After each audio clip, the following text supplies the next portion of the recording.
Well, hello once again. This is me, Leonard, broadcasting as usual from Haslingden, 30 miles due north of Manchester in the UK, or 55 kilometres if you're from Tibet. On Tuesday the 23rd of August 2011. I got an email yesterday from National Express Coach Services pointing out that from the 1st of October a government concession which helped reduce fares for the elderly and the disabled is being withdrawn as part of the government spending cuts. And it reminded me that the cabinet, it largely consists of millionaires. And millionaires tend not to think what it's like for people who haven't got any money.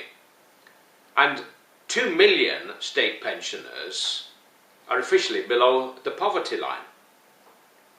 And many pensioners are petrified about the onset of the forthcoming winter, when, thanks to greedy power companies, they may be too afraid to put on the central heating, and they may end up getting hypothermia.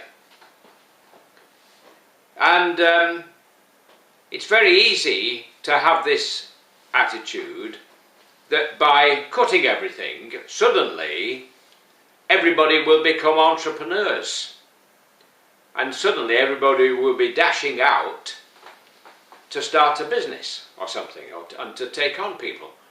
Well, that doesn't wash with me, because if you put thousands of people out of work, which is what this government's intending to do, first of all, those people are not going to be paying income tax or national insurance contributions, and they're not going to have any money to spend, because we only give them £50 a week dole money. So you take out all of that money which is being spent, and in addition, they may, unfortunately, not be able to pay their mortgage and have their homes repossessed. And what often happens in those cases is that people go on short-term benefits like bed and breakfast, and families break up, and the horrors which ensue from all that. And basically, if you remember, all the good books tell you that you have to love your neighbour as yourself. And in what way you love your neighbour by putting everybody out of work and cutting government spending, I don't know. It may make rich people like the Conservatives feel good, but it's no fun for the people who are affected by it. And there are many economists who don't believe that this austerity package is going to have the desired effect, but of course the government won't say that. The government likes to keep you in ignorance, and ever since the war it's kept mum about the benefits of full participation in Europe, and it's kept mum about what benefits we would have had we been in the euro. Now, at the moment, things are a little bit difficult within the eurozone.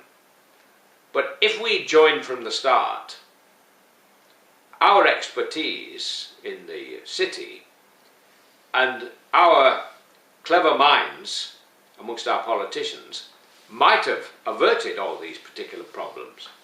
Now, the euro has been marvellous for the Germans, and it would have been good for us. But the government won't tell you that. The same with the Schengen Agreement. Do the government ever tell us what it would be like if we were in Schengen? Of course not. The Eurosceptics, who are largely conservatives, who don't represent the majority of the people in this country, keep mum about the good things. I truly believe in the United States of Europe. I'll just give you one statistic. The GDP of the 27 countries which currently comprise the EU is almost equal to the combined GDP of China and the USA. Just think about a statistic like that. And if we brought the remaining countries into the EU, like Norway and Switzerland and Turkey and the remaining Balkan countries, Brussels would be the capital that the world looks to for leadership. Not Beijing, not Washington. We've all seen what happened in America with the banking crisis. And have you noticed, maybe you haven't read the stories because they don't normally make headlines in Britain, but companies, banking companies in America are being taken to task now, and in some cases sued and pursued by the Justice Department for not only having played around with the subprime mortgage setup, but they were actually issuing these packets of subprime mortgages and then quietly betting that they would fail. That's the kind of speculating casino-type bankers, the spivs, as one government minister referred to them, in the city. These are the kinds of guys that should be taking the cuts, not the poor people.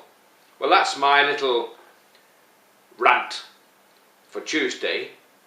I hope I've said something that means something, that I'm not just wasting my breath. I had a little disaster on Sunday. I went to delete a video because I wasn't happy with the quality, and by complete mistake and chance I deleted 100 videos, so an awful lot of my work has vanished. But I'm rapidly starting to do them again, so I hope you'll bear with me, and I will see you soon. I would say God bless for now, while it's still legal in the UK to say God bless. Take care, all the best, have a nice day.